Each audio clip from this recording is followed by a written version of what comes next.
最近馬會新嘅主席咧就要推喺呢個嘅，想喺呢個嘅便利店同埋港鐵站嘅地方，能夠讓更多人嚟到去投注呢個六合彩。喺呢件事裏邊咧，其實咧我諗馬會都係一向都係好想咧擴展佢哋嘅事業嘅。咁所以呢一次又好似即係重頭舊事。真係嚟到去唔單止係從頭舊事，可能真係好想積極咧嚟到推展呢一件事情。我想同大家嚟到分享嗰個問題喺邊一度，亦都大家嚟到關心嚟到回應呢件事。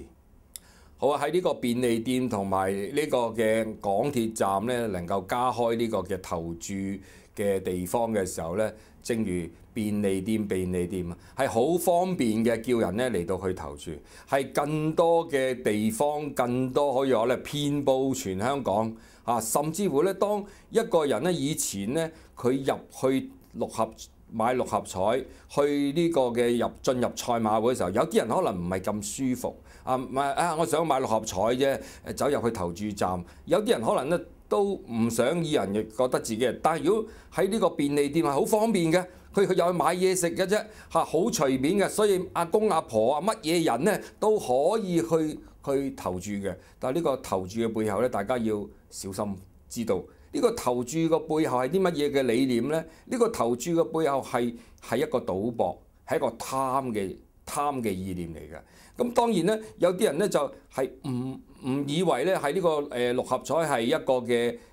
賭博嚟嘅。佢因為我買少少啫嘛，啱唔啱？但係其實錯嘅。即係如果你知道咧、分析了解咧，呢個六合彩有啲人唔係買少少嘅，係大包圍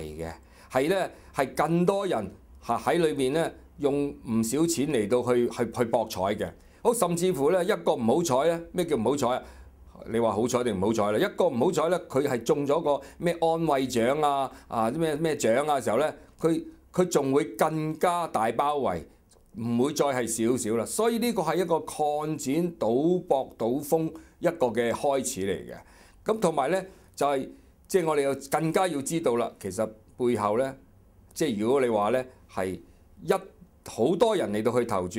贏嘅人係好少嘅。其實咧，我哋整個香港嘅文化裏面咧，其實係叫貧富懸殊啊。即係話咧，我哋係要製造更多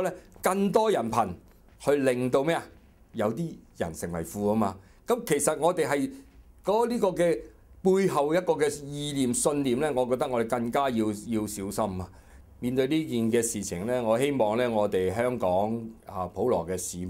特別係教育界，我哋應該要去表達出咧呢一個嘅賭風，呢一個咁樣嘅好似好細眉細眼，但係咧係一個好深遠嘅影響。我哋要去表示出，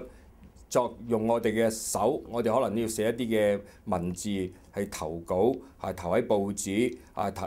用我哋嘅口，有機會咧，我哋去表達咧係不滿。特別如果喺立法嘅裏面嘅時候咧，我希望有啲議員裏面咧都明白呢個背後咧係一定係會喺賭風裏邊，只會更加擴散擴展，係叫更多人小市民